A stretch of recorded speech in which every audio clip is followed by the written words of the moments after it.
Welcome to the Catholic Culture Podcast, dedicated to the Holy Family. I'm Thomas V. Mirus.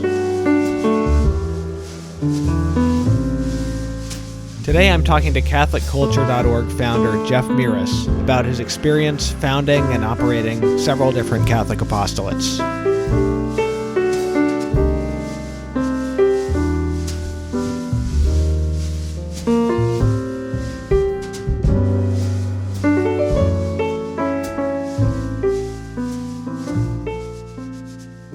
Hey everybody, this is episode 10 of the Catholic Culture Podcast. I'm feeling very accomplished to have made it this far, and I think having only skipped a week since we launched on May 1st. So, thank you to everybody who's been listening. Thank you for listening if this is your first time tuning in, and thanks especially to those who have supported us on Patreon. As long as we're on that topic, just a reminder, you can support us for as little as $1 a month. Just go to patreon.com/Catholic Culture Podcast to check out the rewards we have available for our lovely patrons. All right, so today's episode is part 2 of the interview that we started last week with CatholicCulture.org founder Jeff Mirus. And this interview has been discussing his decades of experience in founding and running various Catholic apostolates. In the previous episode, first half of the interview, that's episode 9, and I'll link to that in the show notes today, which are CatholicCulture.org/episode 10. We discussed Jeff's Catholic upbringing and the sort of situation of the church, the crisis in the church at the time that he was coming of age and realizing he had a calling to apologetics. We talked about his experience at secular universities and his founding of the interdisciplinary Catholic academic journal Faith and Reason, followed by his co-founding of Christendom College, and the interview ended with his leaving Christendom College to found a publishing company. And that is the present company that runs Catholic Culture, Trinity Communications, although obviously we're no longer a print publishing company. I highly recommend listening to this episode and the previous one, episode 9, if you are involved in institutional apostolic work of any kind or feel you have some kind of calling to that. There's a lot of great practical and spiritual things to chew on, and a lot of mistakes and successes learned from in my dad's experience. So today's episode, the last portion of the interview, will entirely focus on Trinity Communications, from its origins as a book publisher to its transition into a web apostolate financed by for-profit computer consulting work, which my dad did, and finally the development of the website PetersNet, which changed into CatholicCulture.org in 2003, which a few years later ultimately joined forces with Phil Lawler of Catholic World News, and finally became able to support itself entirely on user donations. And just for the sake of context, I've included the last 2 minutes of last week's interview segment at the beginning of this one for a smooth transition into the subject matter.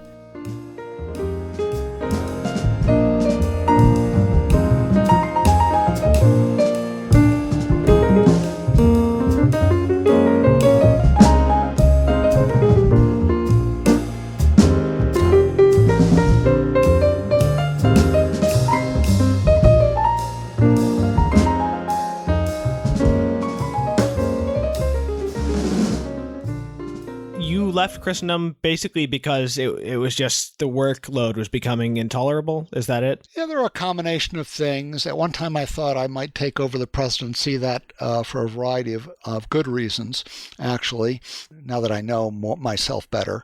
Would not have been a good choice, good decision. I was pretty much separated from the students, having worked 2 years without teaching a class. So I didn't have that close relationship with the students anymore, which would have been one of the things that would have really made me want to stay. And the problem with publishing, the Christendom Press was to a degree, although they tried to keep it up after I left, it was to a degree a thorn in the side of the college. At that stage, it was still doing a lot of good because of the mailing list and the fundraising and whatever good it did for those who read the books. But there were always some who thought, it's a distraction. We should just be a college. And they had certainly some good arguments on their side too. And I really was drawn to publishing. And so I decided, well, I guess the way everything is shaping up, I am going to start a publishing company. I need something that is easy to control so I don't have to be fighting battles all the time, internal battles. I need something that where I know quite a bit about every aspect of it, which I already did, that can be done on with relatively low funding because of the advent of desktop publishing, which I was well acquainted with. So you didn't need a multi-$1,000 piece of equipment, which is what we had been using for the Christendom Press, to typeset books anymore. And, that I loved, if I haven't mentioned that. And I do love publishing, as is probably obvious. So I decided, I'm going to start a new nonprofit called Trinity Communications, and we're going to publish books. So just as a quick aside, I'm sort of curious about an aspect of your personality, which is that you don't look back at things very much. So I remember when you've been invited to come back to Christendom for anniversary dinners and to give an address or things like that, you've usually declined. So I'm just sort of curious about that aspect of your personality and how that ties into your work. It's true that I don't like looking backwards. It has always bothered me to be praised for something that I did in the past or recognized for something that I did in the past, because to me, what's important is, what am I doing now? What am I supposed to be doing now for my family? What am I supposed to be doing now in my work for Trinity Communications? What am I supposed to be doing now in terms of retirement, which is, certainly on the horizon. At some point you have to let go. And I've never been comfortable with distractions from what I believe God is calling me to do now. And I've never once in my life felt that God was calling me to go back, bask in some past glory. And in a sense, I'm a bridge burner, which is not necessarily a good trait. But when I move on, I tend to be fully engrossed in the next phase of my life, and things that are no longer relevant to that phase tend to cease to interest me. This is not necessarily a particularly pleasing human characteristic. It isn't necessary, and it certainly isn't the only, proper human characteristic. This is not a moral issue. I don't think, that people should be like me, nor that I should be like them. But that's just the way my personality has always been, for as long as I can remember. Well, it's interesting. When we had your 70th birthday celebration, all the kids were together and we all toasted you one by one. Your oldest son, Chris, was, I think, the last one, or maybe the second to last, and we had all given you longer toasts, and he said, "Thanks for not standing still," or something like that. Yes, that's what he said, or either not standing still or never standing still. Which I thought was a really nice. Yeah, it left some people around the table, like your mother, wondering what he was trying to get at. But I think I understood what he meant, and no, I got it. I thought, as he said, he was trying to be lapidary, and I felt he succeeded. Yeah, now I have to, that's the only part I didn't understand, is what the heck does that mean? All right, so now you've decided to found Trinity Communications, Trinity Publishing, building on sort of the base you had already acquired, the mailing list you already had from Christendom Press, right? That's right. The college was very happy to let me take the mailing list, which had mainly been gathered through my efforts, even though, of course, it was the property of the college. But the college leadership was generous in that and wished me well in using it to start this new venture. Not only did we intend to publish books, but in order to have a sizable catalog, I also looked through the offerings of every other book publisher in the United States, or that had a branch in the United States, distributed in the United States, that I could find and set up credit with them so that we ended up bringing out a catalog when we launched with about 500 titles in it, and only a couple of them were forthcoming books that we were going to publish. The rest were the best that I could find from 20, 30, 40 different publishers that occasionally brought out good, solid books of Catholic interest. A lot of them were reprints. There wasn't a lot going on in new Catholic publishing at this time, and some of the old Catholic publishers were flaky, but they had years before, where they'd been publishing excellent materials all through the 40s and 50s, and even early 60s. So it was easy to come up with things that were still in print or had been reprinted. And we put out a large catalog. It was a lot of work, and I was still working too hard, but I had solved the practical problem of how it's going to be funded. It was funded mainly through direct mail catalog sales. I did a little fundraising at the beginning, but mainly I built up the list through sales, and most of our income was from sales. Had your two books that you had written, were those published by Trinity, or were those published by Christendom Press? Had they already come out by that time? Neither. Reasons for Hope, which was the one I edited and wrote 3 chapters of, along with several other faculty members, which was our apologetics text, was published by the Christendom Press. The Divine Courtship was a book that I wrote on salvation history. I was just finishing it up as we started in on founding the college. That was published by Franciscan Herald Press, which I believe no longer exists. It was already apparently on its last legs when I published with it. So it hasn't been in print for, at least half as long as I've been alive, which is probably 100 years. Anyway, I had managed to lighten my load because we solved the problem. All we needed was a small family-controlled board. There was no need for a board of trustees for a publishing company. You only have to have 3 people on a board in a corporate board in the state of Virginia. So there was no politics. Staff were all below me. They were not colleagues, as you have in colleges.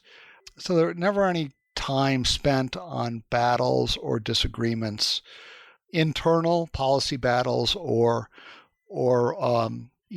controlled who's in charge battles. So that was good. We used to joke that in any given week at the college in those early days when things were so tough and so many people were so concerned, so many good people were so concerned, that we could easily spend 50% of our time on a week on what we call politics. So that took a big load off me. Now, there was the problem of starting a new entity, and that took long hours and hard work.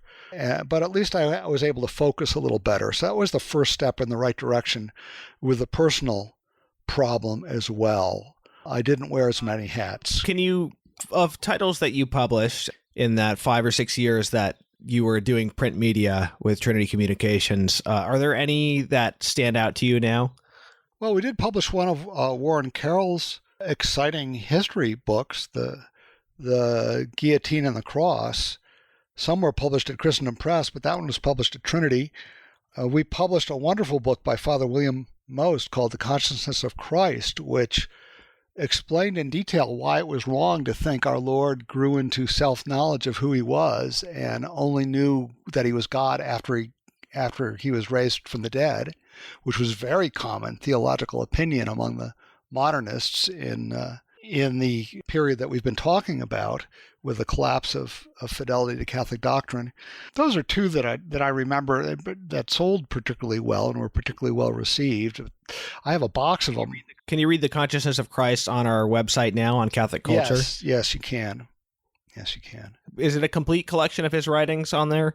Yeah, we have the Most collection, which is a collection of anything from notes, unpublished essays, scholarly articles, and books that he turned over to us to put online without any cost. Now, there are many other things that he's written that were copyrighted by somebody else at the time, or that some papers that have been turned over to other people and so on. But we got a lot of his stuff, and it's still of considerable Do we interest. have a little bio on there? Yes. I don't want to take time explaining who he was, but if there's a little profile of him on the collection page. Yeah, there is. Yeah, I'll link to that on the show notes page. That'll be catholicculture.org/episode 9. So any other books that stood out? Well, I'd have to go up and look in the box in the attic. There were certainly one guy wrote a book that was kind of a mirror of Hilaire Belloc's The Path to Rome. He called it A Walk to Rome because he took a walk to Rome and he wrote about his experiences. That was very well done. And there were some books that were a little bit more philosophical. There was one on the New Age. Some of these got picked up. A few of them got picked up by other publishers when we went out of the book publishing business.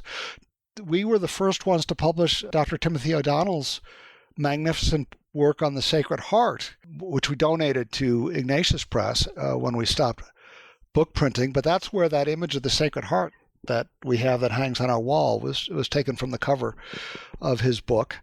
That was a particularly important book. It was just brought out in a new and expanded edition. It's still going strong. But nonetheless, we did not make enough money or control costs well enough or have a big enough audience or something in the book publishing and selling business. And by 1990-91, it was clear that we were not going to make it. This was a huge blow to me. The thought that I was actually not going to be able to engage in full-time apostolic work was an important step along the way with the personal problem, because I really felt rejected by God. Here, you know how it goes. Here I had been doing so much for him, or at least trying to, and he's not accepting it. But that too was providential. So I was, that was a very tough period to go through. But I had to find a way to get income for the family and transition to something else. So I thought first of the fact that I'd gotten very good at computer technology, doing desktop publishing, and even having learned to program at one point. And so I could perhaps write software and bring in some money that way. And I did write a software program that worked as a companion to an old desktop publishing program called Ventura Publisher, which no longer exists. It wasn't a great success, but a few people used it. But the main thing that I found was that my computer consulting skills were valuable. And for a few years, I tried different things without quite relying on income from a secular profession. We tried to put all the resources that we'd been developing, including scanning a whole lot of things that we knew about, encyclicals and such like, online before the World Wide Web started. That was one idea. Move to the web. The overhead is much lower. We set up a Catholic bulletin board service called the Catholic Resource Network. This was pre-web, operated kind of like CompuServe. Eventually, we moved that service to CompuServe rather than holding it. Well, that's not accurate. We did do something with CompuServe later on, but it wasn't the same thing. EWTN found out about that. They were interested, and they needed somebody to vastly improve their website. So I and a couple of other people with some skills in this area working for me. In 1995, we worked for EWTN, for Mother Angelica, improving their website and transferring. I think that's pretty much the last time it was improved, as far as I know. I think they still pretty much have the exact same website. Some of it is the same, certainly. Okay. They always had better graphics department than we did, so they took care of the graphics. But we gave them, we turned over to them all the resources, thousands and thousands of text resources, including all the encyclicals ever written and things like that, to EWTN. And that stuff is still available on their website, and it's still at the bottom of it'll often say something like electronic rights, Trinity Communications. Mm-hmm. Yeah. I wonder if the Vatican's going to come after us for that eventually. I don't think so. They tend to like their works circulated, unlike the U.S. bishops, who don't really like to have it picked up without permission.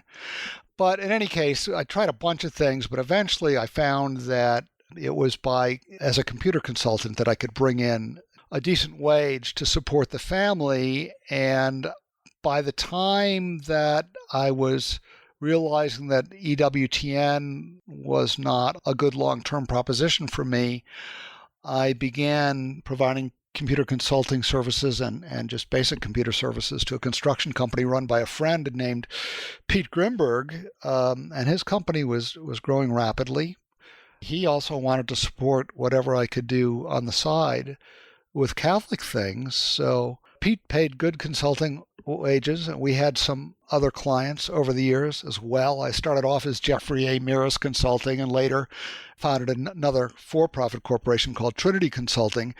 And so that moved us into the second phase, because that's after finishing up with EWTN, when we realized that our online voice was not going to be through EWTN, we decided to take the things that we did best in the Catholic Resource Network and in our own vision of what an online Catholic presence should be, and established the website in 1996 called PetersNet. You started PetersNet. PetersNet, which people time. used to joke because my second oldest son, your second oldest brother, Peter, was working with me by then, and he had learned to program, and he was better with graphics than I was, so he was doing a lot of design and programming, and we set PetersNet up, and we used to joke that it was named after Peter, but my son Peter, but of course it was named after St. Peter.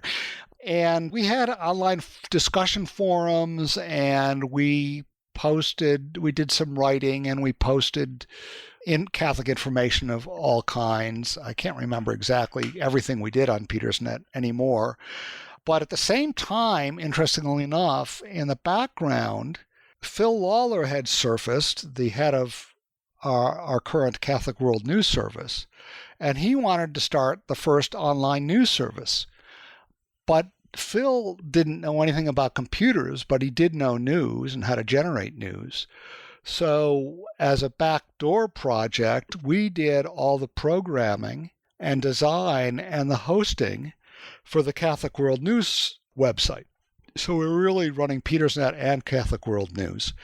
But this was all done during the period when the money that was funding our side of this work was basically coming from a relatively small amount of donations compared to the costs and subsidies from Jeffrey A. Mirus Consulting, or Trinity Consulting, as it later was named, because we made more money than we needed to run the consulting business.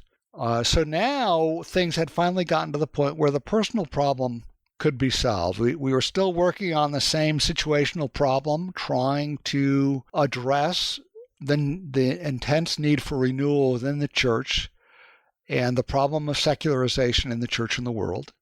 We had a means of support. It was going to be supported, as many people do support their successful apostolates, by a for-profit business that was successful. And business leaders sometimes get to the point where they don't have to spend full time on their businesses, and they can start siphoning off money while still running the business to get some apostolic work going. So we were doing it that way. Control was certain. The second practical problem of control was certain. It was still a tiny family board running everything. And the importance of that, by the way, is that I would be removed if I went off around the bend. That's critical. I mean, I didn't want to run it as a sole proprietorship where I could do anything with it. I wanted to run it as a Catholic apostolate where if I stopped being faithful to the church, my wife and whoever at any given moment was the other person on the board, at one time Warren Carroll, at another time Peter, currently you, and they wouldn't remove me just because they had a policy beef with me, but they'd remove me if I became incompetent or if I failed in faith. So that's a very important aspect of a small board. That's the way it should be, at least in Catholic affairs. There should be somebody who can pull the plug in extreme circumstances or hire somebody else to run the show. And then the personal issue was being addressed because there was now enough money coming in that everything didn't need to be done by me just working harder. And that bouncing back into that was one of those moments, and I think everybody has them eventually in life, where you don't understand why, at first, why you need to suffer some setback. But later on, you have the grace of recognizing, and it may not be the only reason, but recognizing one reason that you can at least discern why God put you through what he put you through, or let you suffer what he let you suffer.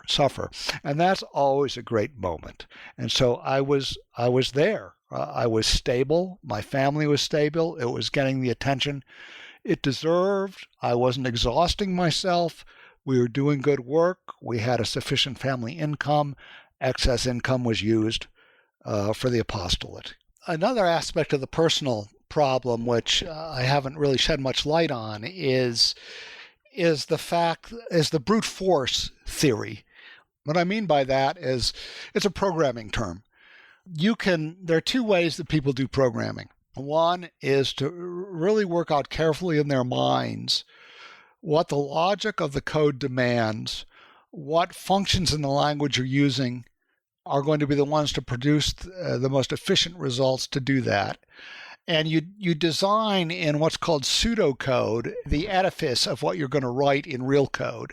And you make sure that as you go through it, that all the questions and problems come up that you didn't anticipate, and that you incorporate them. And sometimes you start your design over, all that stuff, till you get an elegant design which accomplishes the tasks and deals with the natural human errors that are going to enter into it when people are using this program. Then you write it out in the actual computer code language that will run on a machine. There's that, which is the elegant solution, in which you spend a lot of time discerning what the problems are, what needs to be accomplished, what's the most efficient way to address them, what resources do you have to deploy, whether in there are different kinds of resources in programming and database work, but you figure all that out and you try to do things the most efficient way. Then there's brute force programming. You start programming because you're in a hurry and you introduce a bug into your code, something you coded is not working the way it needs to for this thing. So you go back and do it a different way and try it again. And you go back and do it a different way and try it again. And you eventually stumble into the method that works. You either were using the programming language incorrectly, or your logic was faulty.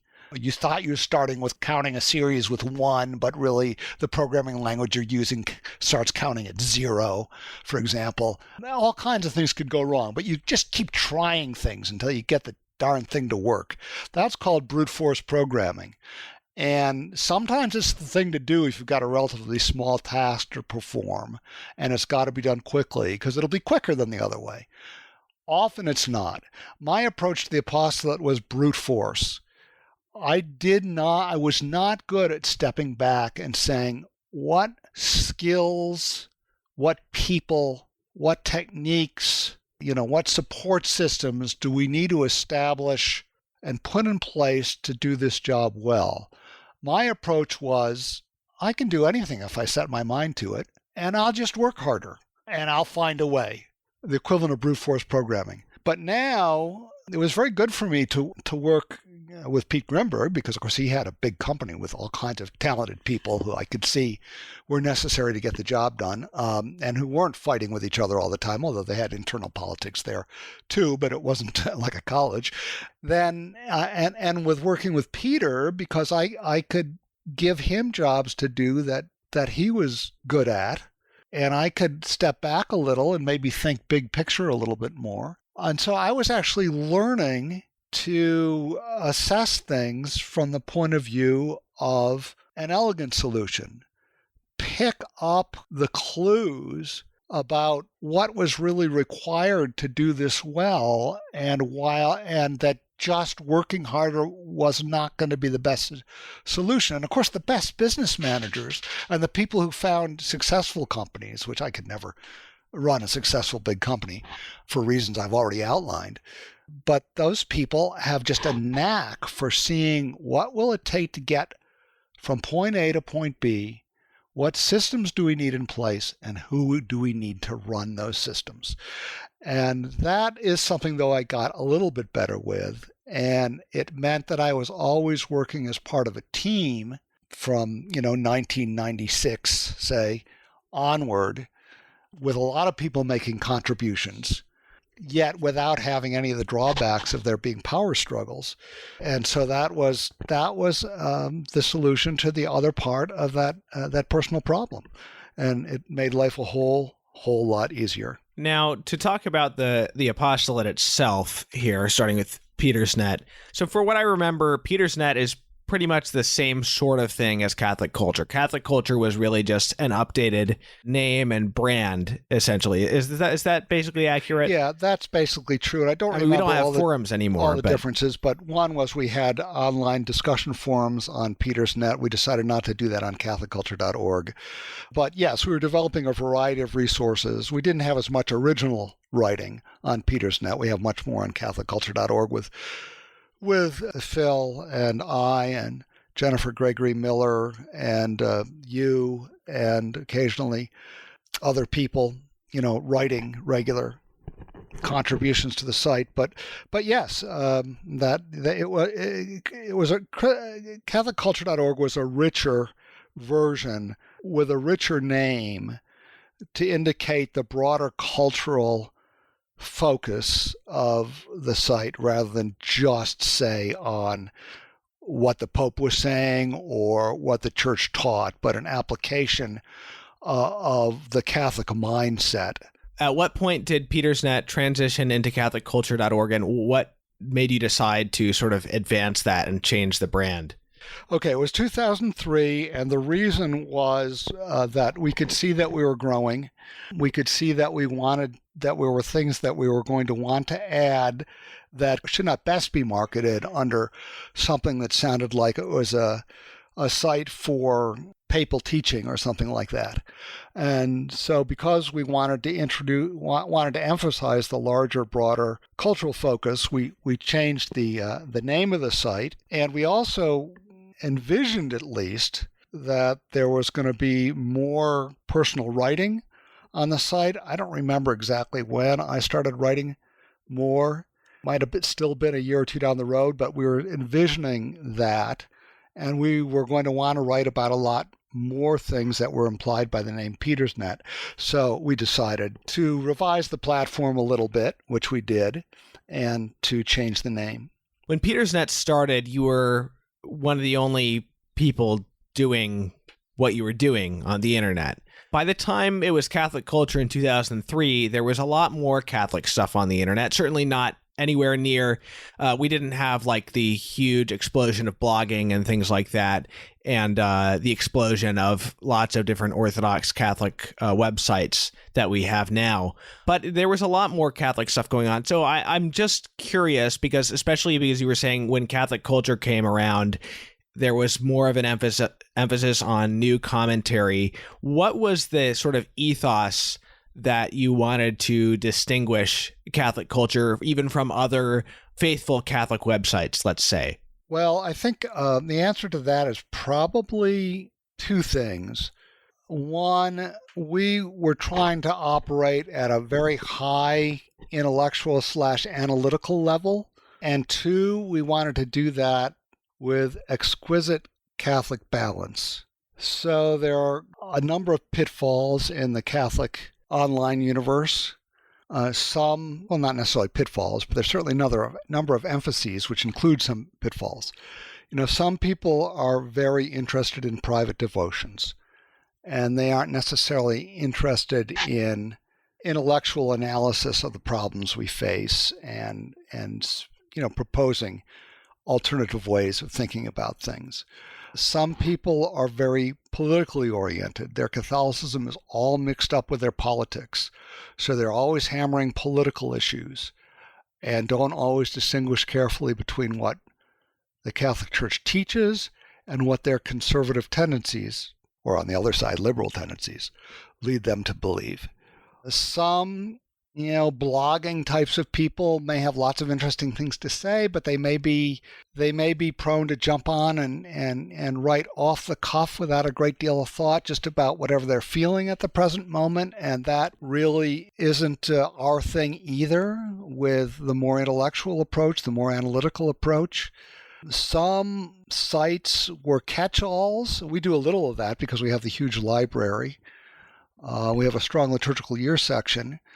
But some were just really pulling together a bunch of smaller sites, so that their sites just consisted of links.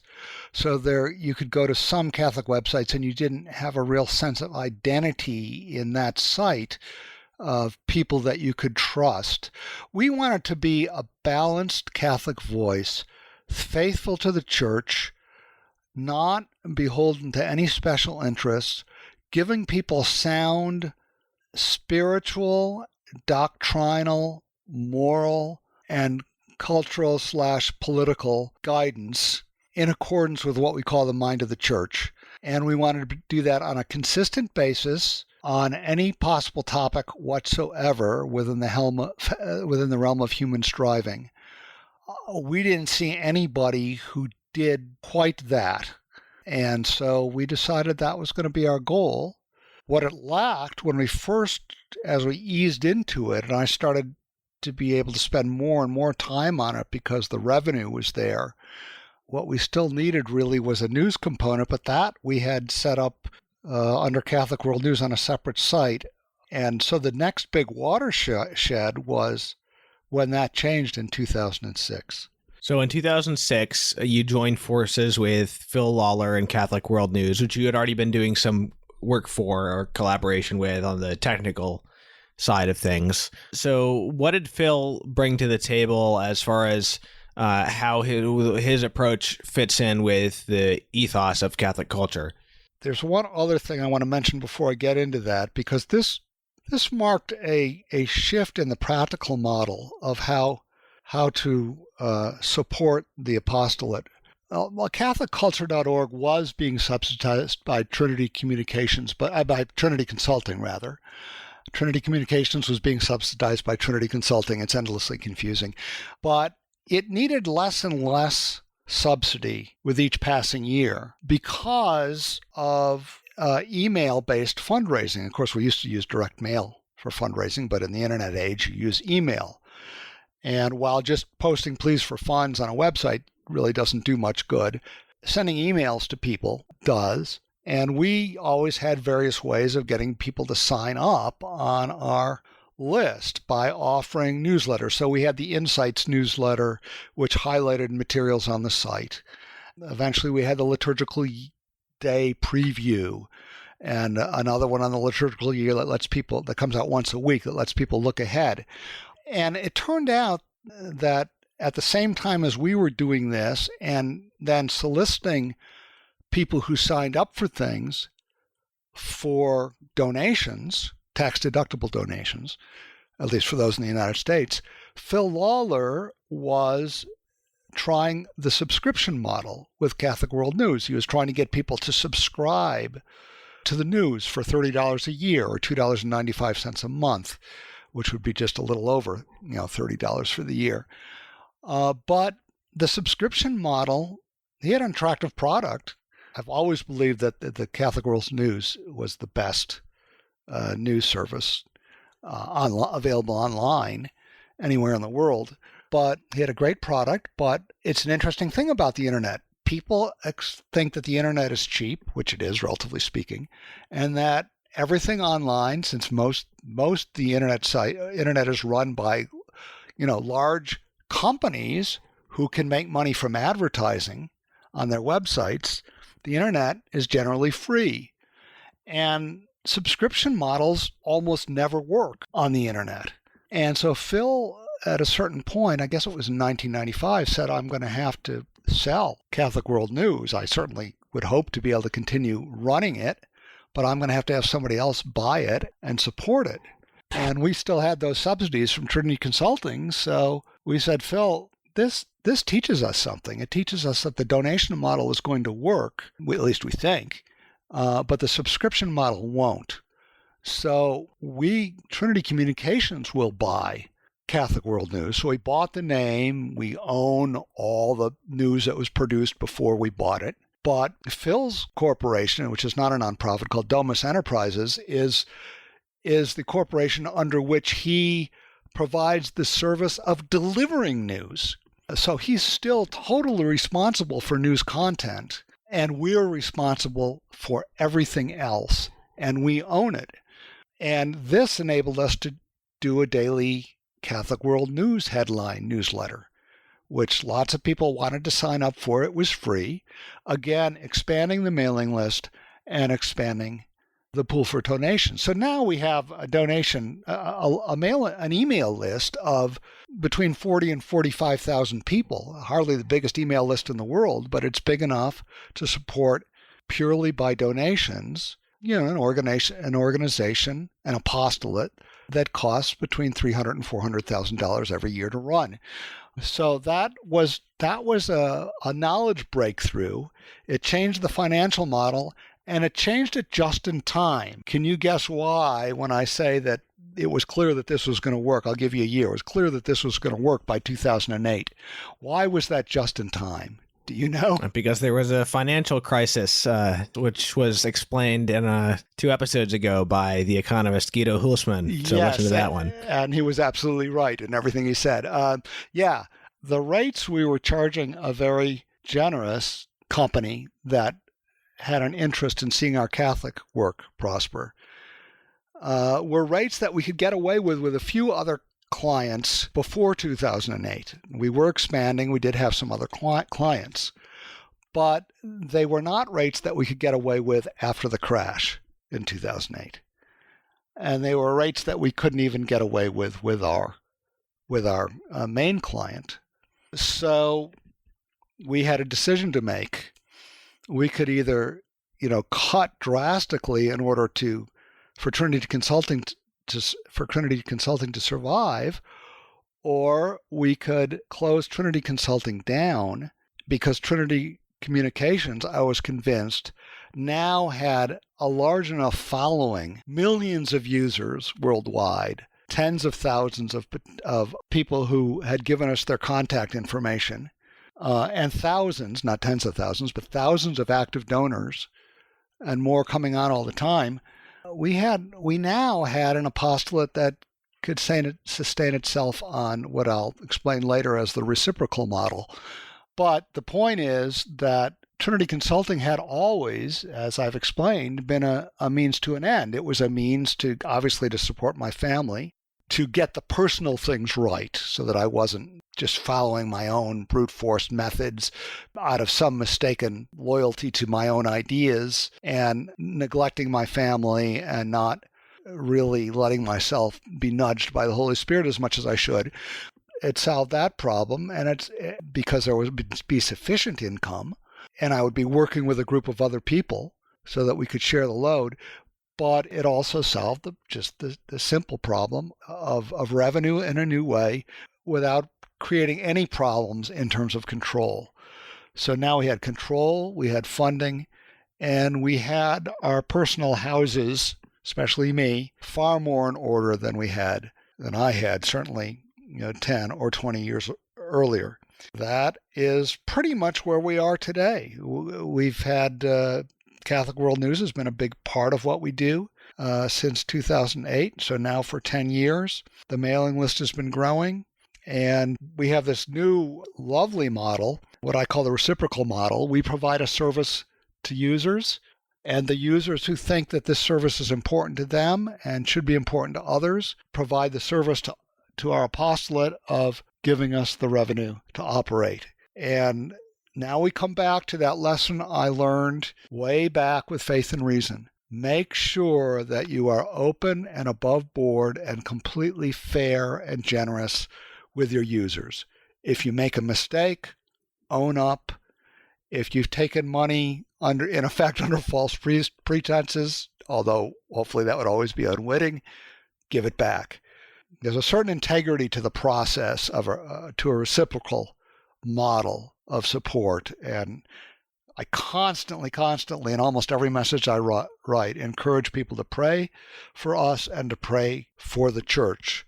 And don't worry about whether they can support us financially, but do so if they wish to. Yeah, and you're always depending on providence, but I think this kind of model makes the dependence particularly explicit. You've always been very, at least, in the time that I've been working for you, you've always been very frank about, if we're not supposed to exist, if we're no longer doing any good for the church, then there's no point for us to be a self-perpetuating institution. So the acid test for that is basically whether our users think that we are, doing good work and are willing to support that work. That's very well stated. I mean, at least in the line of apostolate we're in, where we're communicating with people who have many people, at least, who have ordinary modern incomes. It's not like we're serving, we're an apostolate that feeds the poor.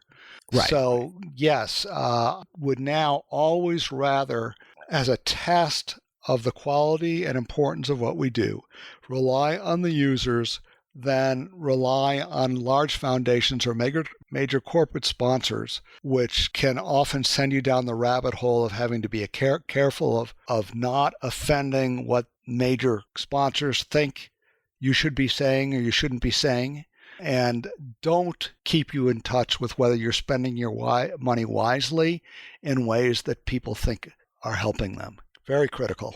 So you've been running Trinity Communications successfully in various forms for about 33 years now. And what do you see in its future? What challenges do you see coming up for Catholic culture and your apostolate? And how are we going to be meeting the future? Well, I guess the biggest challenge is transitioning away from my leadership. I'm 70, and while I certainly would like to keep writing as long as my mind is sharp, and as long as I'm doing some good with that, and my health is good enough to do it, I don't think of myself as somebody who is going to, pursue the previous American dream of retirement, where you certainly retire at age 65 and play golf or sit around. It's not even as healthy as having a good purpose to continue in your life, they say now, or you retire at 55 if you can, to live quote unquote the good life. That's not an option. We have to, whatever way God calls us to, we have to keep serving Him. There's no final selfish period that you're allowed to indulge in as Catholics in terms of a retirement. But still, the times change. The issues that most agitated me beginning in the 1960s are not, or at least my slant on them, may not be the most effective slant, in 2020, or the most effective or deepest perception that people need to hear about in 2020 and beyond. Obviously won't be able to keep up running the whole show forever, because that's very dangerous. That could mean that it all collapses as soon as something happens to you. So we need to be looking at what kind of a transition is there going to be to either someone else taking over Trinity Communications or donating Trinity Communications assets to another nonprofit corporation, which will carry on the work with its own, twist, and along with the other things it's interested in doing. And that process has begun. Actually, again, your brother Peter and the person we usually use for artwork, Chris Pellicano, who lives down in South Carolina and who sometimes consults with Catholic organizations for whom he has done Catholic art, who get to know him, are both thinking hard about this right now and kind of trying to think of how the website could best be structured behind the scenes to make transition easy. And they're trying to put together a 5-year plan in the hope that I'll be healthy that long, which will make it easy to transition at the appropriate time to other leadership. So we aren't ignoring that. Hopefully we won't be too late with it. But other than that, or in connection with that, the exact things that we're doing right now may be working now. They may still be growing our reach and our impact now. But it would be very easy for things to develop in a way in society where there are other bases that need to be covered, especially in terms of different kinds of media. As you know, I'm I very little interest in and don't spend much time on social media. We have a modest social media presence, but it may be, for example, the next leader of Trinity Communications is going to need to be really good at seeing how to utilize different kinds of methods to reach people where they are, to keep their interest, to gain their support. So that's the other side of transition. Not only is it going to be necessary, but, periodically any company has to do this in order not to become irrelevant because of stale ideas. Okay, well, I think that covers a lot of ground. If you had to leave us with a thought after your work over the past 5 decades, what would it be? For people who are interested in founding their own apostolate or being more effective in whatever institution that they're involved with or running. I would say that, everybody's particular needs, what they need to pay attention to and what they pay attention to naturally versus what comes hard to them, are different. That's why I wanted to focus on the situational problem. Accurate perception is important, the practical problems of control and funding, and also the personal problem, recognizing our deficiencies, being open to enlightenment. And so I guess the biggest lesson that I've learned, that I should have learned when I was 10, perhaps, and that I would pass on is the lesson from Psalm 127. Be attentive to the Lord. And the quote is, unless the Lord builds the house, he labors in vain who builds it. Okay, Dad. Well, that was a great interview. Thanks for coming on the podcast. Thank you for the opportunity. And I must say, I mostly communicate by email or online. And so actually speaking again after so many years out of the classroom was a little strange. And I know I went on longer than perhaps I should have, but I appreciate the opportunity.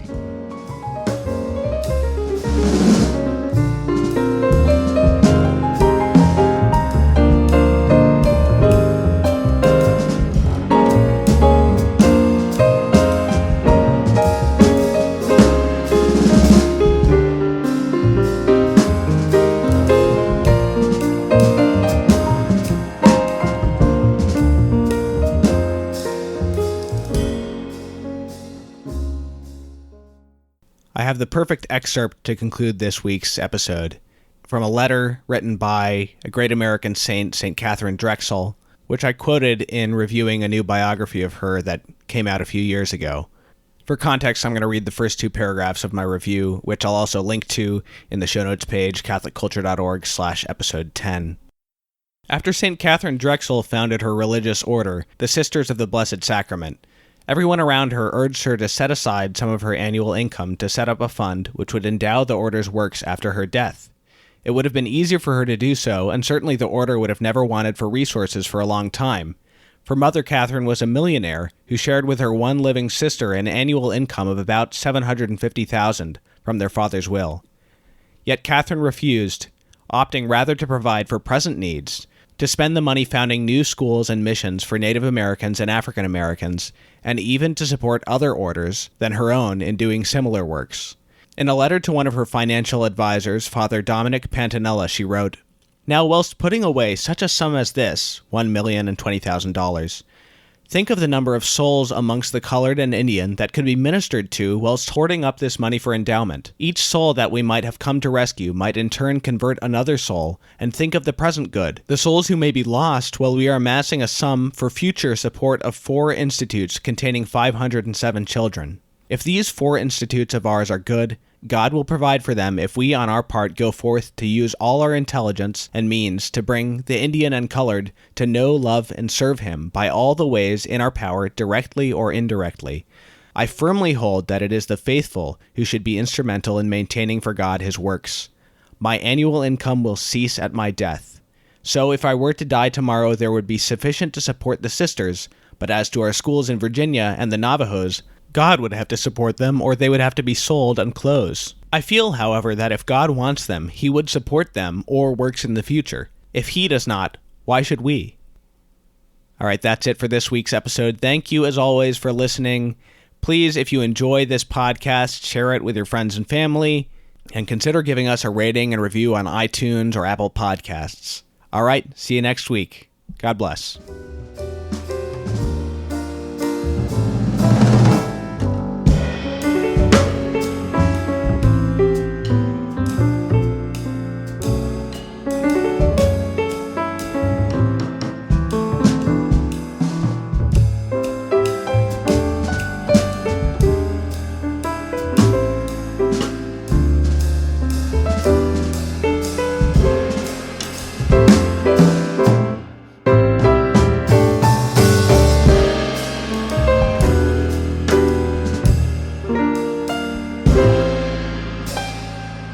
Thank you.